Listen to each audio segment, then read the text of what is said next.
Yo, what's up mga kaibigan? Nalina tayo magkwentuhan. Halong maganda at hindi magandang balita para sa mga fans ng Golden State Warriors. Unahin na natin ang hindi maganda. Sa game bukas sila laban sa Minnesota Timberwolves ay out pa din si Al Horford dahil sa sciatica injury. Lumalabas na nga talaga ang kanyang edad mga kaibigan. Bukod dyan ay out din nga si Draymond Green for personal reasons. So depleted nga ang frontcourt lineup ng Warriors. Subalit ang good news naman ay inanunsyo na nga nila na babalik na ang kanilang two-time MVP Stephen Curry. Maglalaro na nga siya sa game na ito at hindi natin tiyak sa ngayon kung may minutes restriction ba ito. Ganun pa man, malaking pagkakataon nga ito para sa Warriors na baliktarin ang estado nila sa standings dahil currently ay may record lamang sila na 13 wins and 12 losses at malaking pagkakataon nito para sa kanila dahil sa kanilang next 20 games, ang 14 o 14 dito ay gaganapin sa kanilang home court.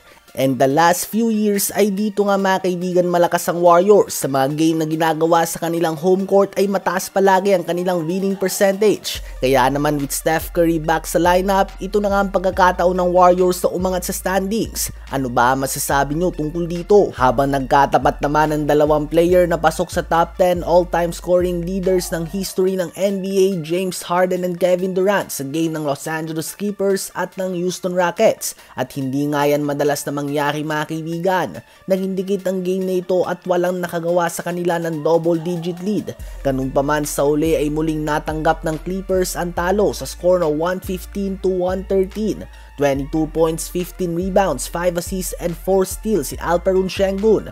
20 points, 9 rebounds, and 8 assists din si Amen Thompson.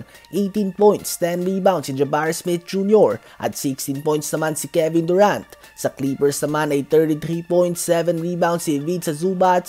24 points, 9 rebounds, and 5 steals si Kawhi Leonard. At 22 points and 7 assists naman si James Harden. Patuloy lang nga mga kaibigan ang pagbagsak ng Clippers sa standings ng West. Habang nagiinit naman na Boston Celtics na may 5 magkakasunod ng panalo at 9 na panalo sa huling 10 laro nila ay ginulat na Milwaukee Bucks na walang Giannis Antetokounmpo at natalo sila sa score na 116-101. Nanguna si Kyle Kuzma na gumawa ng 31 points and 6 rebounds on 13 of 17 shooting sa field. 27 points and 10 rebounds din si Bobby Portis Jr. on 11 of 13 shooting sa field and 5 of 6 shooting sa 3-point line. At 18 points, 10 rebounds, and 13 assists, triple-double naman ang ginawa ni Kevin Porter Jr. Sa Celtics naman ay 30 points pa din nga si Jaylen Brown at 20 points, 8 rebounds si Jordan Wash. Subalit typical Celtics nga mga kaibigan na hirap talagang manalo kapag binalas ang kanilang 3-point shooting. 14 of 49 lamang sila mga kaibigan sa 3 points sa game na ito and that is 35 wasted possessions and only 28% mga kaibigan. Malaking rason nga yan sa pagkakatalo nila. Ano ba masasabi nyo tungkol dito?